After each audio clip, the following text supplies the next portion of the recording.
Allahu Akbar, Allahu Akbar, Allahu Akbar.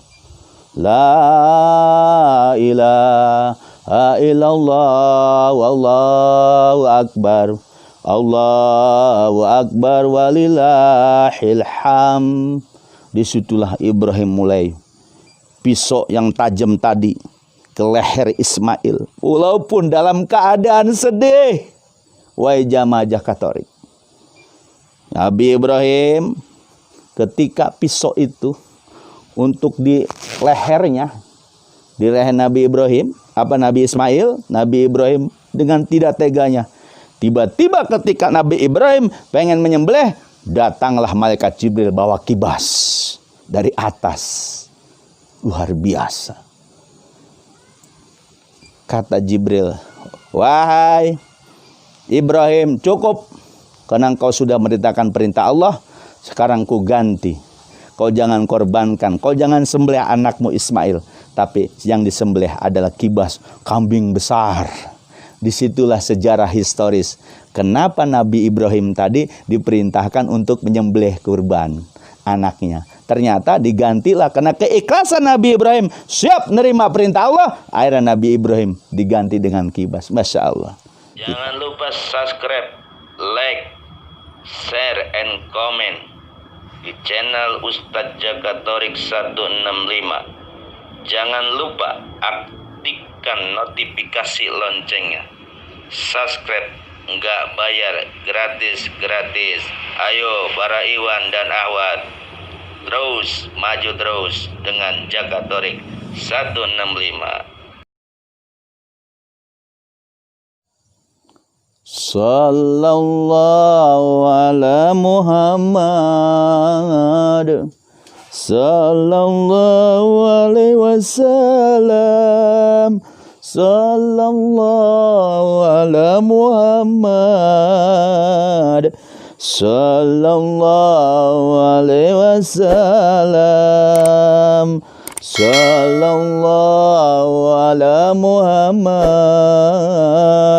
sallallahu alaihi wasallam, sallallahu ala Muhammad, sallallahu alaihi wasallam. Assalamualaikum warahmatullahi wabarakatuh. Alhamdulillah, segala puji milik Allah Subhanahu wa ta'ala yang telah menciptakan gunung, yang telah menciptakan sungai, yang telah menciptakan langit, yang telah menciptakan lautan, yang telah menciptakan manusia berpasang-pasangan, yang telah menciptakan malam, yang telah menciptakan siang, dan yang menciptakan kebaikan dan keburukan. Jamaah Jakatorik yang dimuliakan oleh Allah Subhanahu wa ta'ala, ketemu lagi dengan Jakatorik 165. Pada momen sekarang ini kita akan berbicara tentang kenapa Nabi Ibrahim diperintahkan oleh Allah untuk menyembelih anaknya. Kita tahu Nabi Ibrahim yang Allah katakan bahwa Nabi Ibrahim adalah orang yang paling penyantun. Nabi Ibrahim adalah orang yang munib, yaitu orang yang selalu kembali kepada Allah, selalu bertobat kepada Allah Subhanahu wa ta'ala. Nabi Ibrahim adalah salah satu nabi dan rasul yang telah mencetuskan, yaitu yang namanya agama tauhid. Nabi Ibrahim ini adalah nabi yang menemukan tauhid atau ajaran tauhid, yaitu ajaran keesaan Tuhan atau keesaan Allah.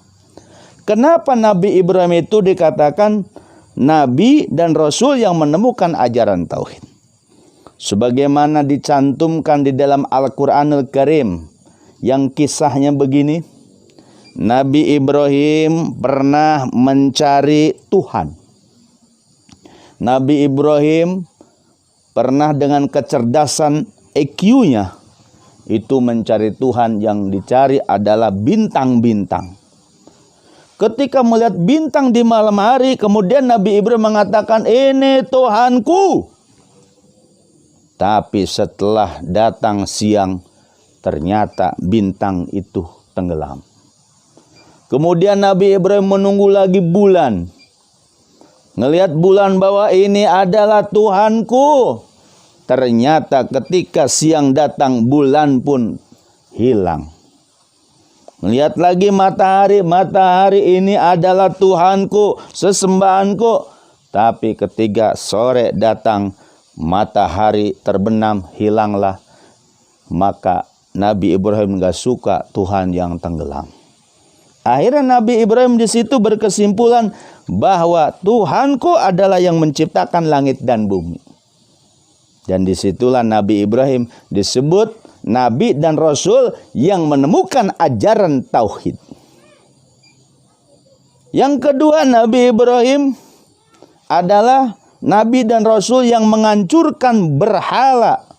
Di mana ketika zaman Nabi Ibrahim banyak berhala-berhala yang dibikin oleh orang tuanya, oleh Azar, sebagai sesembahan. Dihancurkanlah oleh Nabi Ibrahim. Ketika itu Nabi Ibrahim berumur 25. Dihancurkan hanya satu berhala yang gede, sisa dikasih kampaknya dikalungin. Kemudian Nabi Ibrahim, Nabi dan Rasul yang menolak bantuan dari malaikat Jibril. Nabi Ibrahim gak mau menerima bantuan dari Jibril ketika pengen dibakar oleh Raja Namrud. Apa jawab Nabi Ibrahim? "Wahai Jibril, aku tidak butuh bantuanmu. Allah lebih tahu keadaanku." Dan Nabi Ibrahim pun nabi pencetus, yaitu mengurbankan anak kandungnya. Nah, Nabi Ibrahim ini adalah sejarah atau pembikin sejarah, pembikin historis, pelaku sejarah yang dimana Nabi Ibrahim yaitu diperintahkan untuk menyembelih anaknya. Kenapa Nabi Ibrahim diperintahkan oleh Allah untuk mengorbankan anaknya Ismail sebagai mata kasih sayangnya, sebagai yang tercinta hatinya Nabi Ibrahim kepada Ismail? Kenapa gerangan? Kenapa ini, sebabnya apa? Oleh karena itu Jagatorik 165 pada kesempatan ini, kenapa Nabi Ibrahim diperintahkan untuk menyembelih anaknya? Apa sebabnya? Sallallahu ala Muhammad, sallallahu alaihi wasallam, sallallahu ala Muhammad, sallallahu alaihi wasallam, sallallahu ala Muhammad, sallallahu alaihi wasallam, sallallahu ala Muhammad, sallallahu alaihi wasallam. Jamaah Jagatorik yang dimuliakan oleh Allah Subhanahu wa taala. Kenapa Nabi Ibrahim diperintahkan untuk menyembelih anaknya atau mengorbankan anaknya? Nabi Ibrahim ini salah satu nabi dan rasul yang pernah diajak oleh malaikat Jibril, diperintahkan oleh Allah dibawa ke langit. Sebagaimana dalam Al-Quran surat Al-An'am ayat 75, "Kadzalika nuriyal Ibrahim malakutis samawati wal ardh." Demikian juga Nabi Ibrahim diperlihatkan keagungan, yaitu keagungan langit dan bumi. Artinya Nabi Ibrahim diajak ke alam malakut. Liyakuna minal mukinin, supaya Nabi Ibrahim itu menjadi yakin. Jadi Nabi Ibrahim dalam suatu riwayat, sebagaimana dikatakan dalam kitab Iqazul Himam, Sarah Hikam, karya daripada Ibnu Ajibah. Jadi Nabi Ibrahim ini dalam suatu riwayat itu mi'raj, ya ke langit, itu tiap malam diajak oleh malaikat Jibril. Jadi Mi'raj ini sebelum Nabi Muhammad Mi'raj, Nabi Ibrahim udah Mi'raj duluan. Jadi Nabi Ibrahim dibawa ke langit. Di situ Nabi Ibrahim diperlihatkan keagungan Allah Subhanahu wa taala. Nah, ketika Nabi Ibrahim diangkat ke langit, diperlihatkanlah bahwa Nabi Ibrahim melihat seorang hamba yang melakukan maksiat. Karena sebelum kejadian ini Nabi Ibrahim pernah terdetik ya ngomong di dalam hatinya.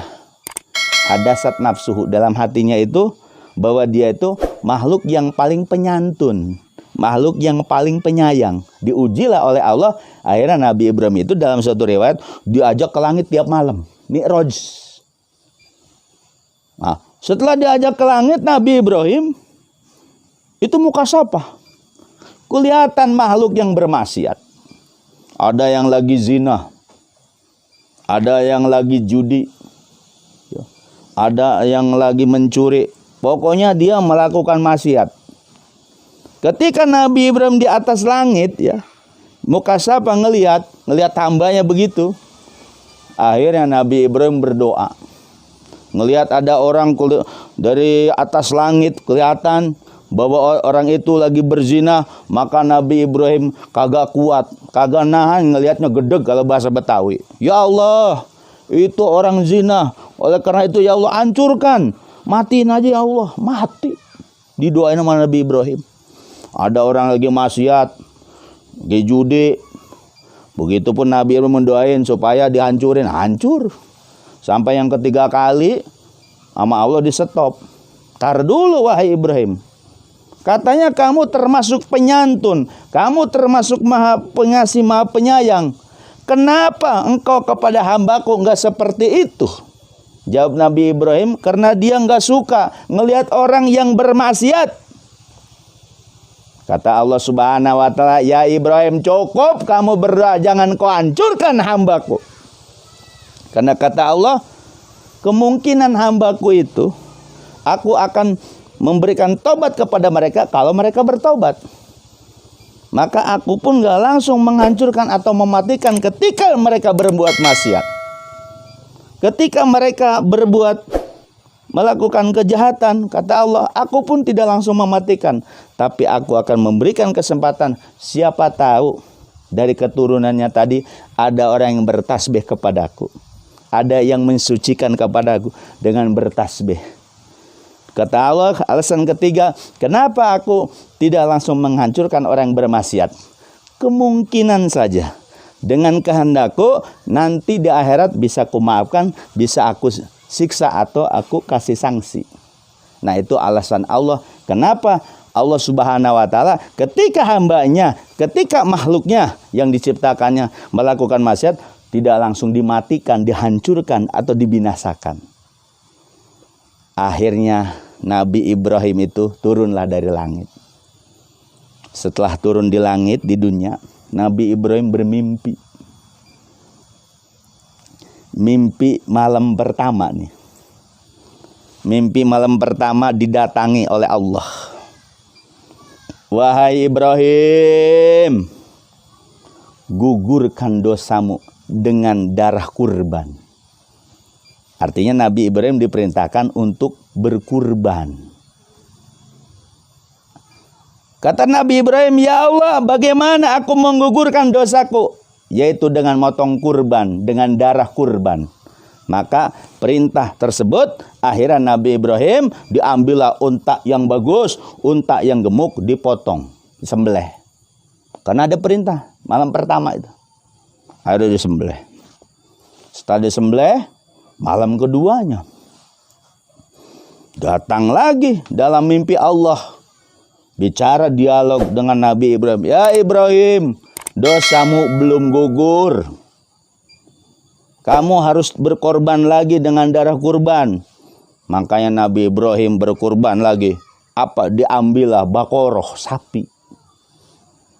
Sapi diambil sapi, disembelih sama Nabi Ibrahim. Kemudian disembelih, sudah disembelih, ngadu kepada Allah, ya Allah, aku sudah berkorban. Kemudian di malam ketiga mimpi lagi. Wahai Ibrahim, kata Allah, itu belum hancur dosamu, belum gugur. Tapi kamu gugurkan dosamu dengan darah kurban lagi. Akhirnya diambillah gonam. Gonam itu kambing.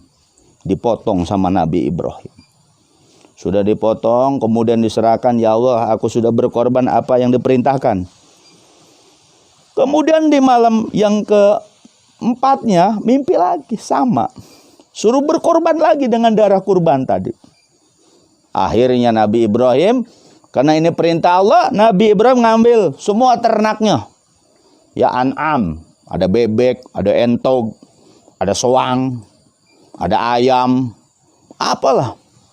Dipotong-potongin tuh. Dikurbankan untuk menggugurkan dosanya.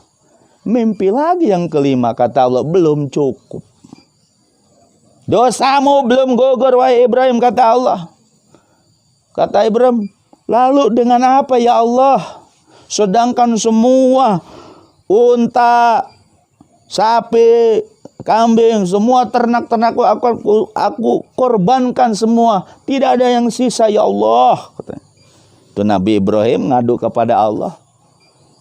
Kata Allah Subhanahu wa ta'ala, kalau kamu pengen gugur dosamu, sekarang sembelih anakmu. Yaitu dengan cara menyembelih anaknya. Sedangkan Ismail ini adalah anak yang diinginkan. Diinginkan oleh Nabi Ibrahim yang sangat disayangi. Dan ketika itu Ismail sedang lucu-lucunya. Akhirnya karena itu perintah Allah untuk menggugurkan dosanya Nabi Ibrahim, ya. Akhirnya Nabi Ibrahim melaksanakan perintah Allah.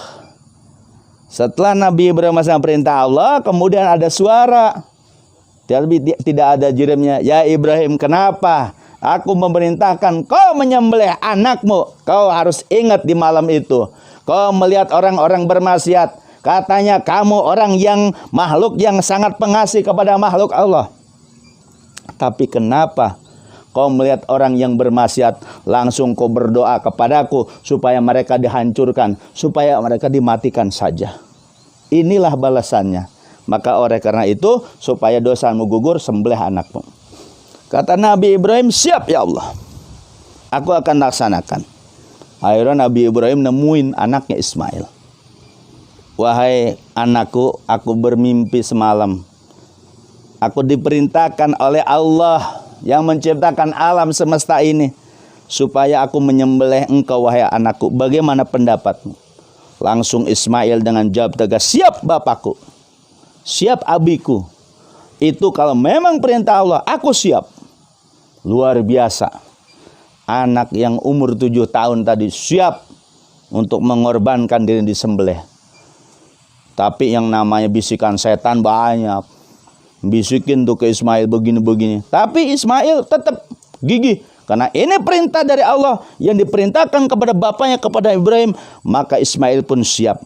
Akhirnya berdua, Ismail dengan bapaknya Nabi Ibrahim, kemudian pamit kepada Hajar, ibunya. Pamit dia berdua ke lapangan. Padang lapang yang luas. Kemudian dikumpulkan tuh namanya kayu-kayu. Kayu-kayu dikumpulkan. Disusun. Kemudian diambil pisau untuk menyembelih. Pisaunya juga yang tajam. Ketika pengen menyembelih, di situ ada terucap takbir. Allahu Akbar, Allahu Akbar, Allahu Akbar. La ilaha illallah, wallahu akbar. Allahu Akbar walillahil hamd. Disitulah Ibrahim mulai pisau yang tajam tadi ke leher Ismail, walaupun dalam keadaan sedih. Wahai jamaah Katolik, Nabi Ibrahim ketika pisau itu untuk di lehernya, di leher Nabi Ibrahim, Nabi Ismail, Nabi Ibrahim dengan tidak teganya, tiba-tiba ketika Nabi Ibrahim pengen menyembelih, datanglah malaikat Jibril bawa kibas dari atas. Luar biasa. Kata Jibril, wahai Ibrahim, cukup. Karena engkau sudah merintahkan perintah Allah, sekarang ku ganti.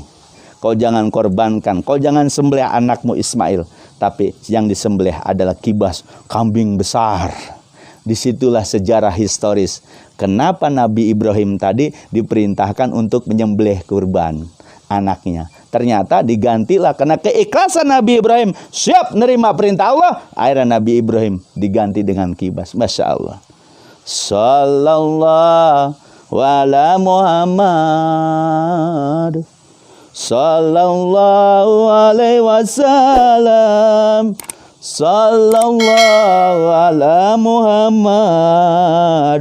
Sallallahu alaihi wasallam. Sallallahu ala Muhammad. Sallallahu alaihi wasallam. Sallallahu ala Muhammad. Sallallahu alaihi wasallam. Jamaah Zakat Thoriq 165 dimanapun berada. Dari kisah ini bahwa Nabi Ibrahim adalah manusia pertama yang diperintahkan untuk mengorbankan anaknya. Tapi yang terjadi pada umat Nabi Muhammad, kita diperintahkan untuk berkorban berupa sapi, berupa unta, berupa kambing. Itu bagi orang yang mampu. Maka dalam hukum fikih, jadi sapi itu buat 7 orang. Kalau kambing buat 1 orang. Unta buat 7 orang. Jadi mudah-mudahan ketika kita dapat rezeki, kita bisa berkorban. Dengan korban itu, dagingnya kita bagikan ke orang-orang yang membutuhkan atau ke fakir miskin. Apakah boleh orang yang berkorban makan daging? Boleh. Dalam kitab Kifatul Ahyar boleh. Tapi jangan semua, setengahnya. Jadi orang berkorban boleh memakan daging korbannya. Kecuali korban itu seperti sapi, kambing, nazar. Kalau nazar nggak boleh, haram. Ya. Tapi kalau kurban biasa, itu boleh. Yang berkorban boleh makan dagingnya. Ya, kalau nazar, saya nazar nanti pengen berkorban sapi, itu nggak boleh, haram. Maka oleh karena itu, mudah-mudahan kita semua dikasih rezeki oleh Allah. Mudah-mudahan kita dikasih berkah. Mudah-mudahan jamaah Zakat Thoriq dikasih kesehatan. Mudah-mudahan kita semua dikasih perdamaian, dikasih ketenangan, khususnya bangsa Indonesia ini dijembarkan rezekinya, diluaskan dan diberkahi, dicucuri rahmat oleh Allah Subhanahu wa taala. Inilah segelumit sejarah kenapa Nabi Ibrahim untuk menyembelih anaknya, karena Nabi Ibrahim pernah mukasyafah, dibawa ke langit tiap malam ngelihat orang yang berbuat maksiat, langsung dia berdoa yang kagak beres, harus suruh mati saja. Jangan hidup, karena orang maksiat percuma makan, minum, berjalan di bumi Allah, tapi dia bermaksiat di situ. Nabi Ibrahim tidak kuasa. Tapi oleh karena itu, orang yang sudah mukasyafah nggak boleh ngebuka rahasia aib orang, sekalipun dia bisa melihat mukasyafahnya. Dan mudah-mudahan jamaah Zakat Thoriq semua, kita selalu diberikan oleh Allah kekuatan.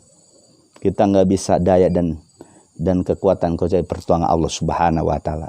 Mudah-mudahan konten-konten dakwah Zakat Thoriq, jangan lupa subscribe, like, and share, tonton 2 menit dulu. Karena dakwah Zakat Thoriq ini akan memberikan sumbangsi khususnya buat masyarakat. Ketika Allah mengizinkan, ketika guru-guru rohani kita mengizinkan, insya Allah akan dibangunkan masjid TKN 165, karena Anda ketika subscribe itu sudah bersedekah dengan subscribe-nya. Mudah-mudahan bermanfaat. Kalau ini konten-kontennya bermanfaat, ambil. Ketika konten ini tidak bermanfaat, jangan dilihat atau jangan didengarkan. Sekali lagi, Zakat Thoriq 165 mendoakan semua jamaah Zakat Thoriq dimanapun berada. Mohon kepada Allah pada sore hari ini, pada jam ini, pada detik ini, ya Allah, turunkan berkah, turunkan rezeki, turunkan maghfirah buat jamaah Zakat Thoriq dimanapun berada. Saya akhiri, wabillahi taufiq wal hidayah. Wassalamualaikum warahmatullahi wabarakatuh.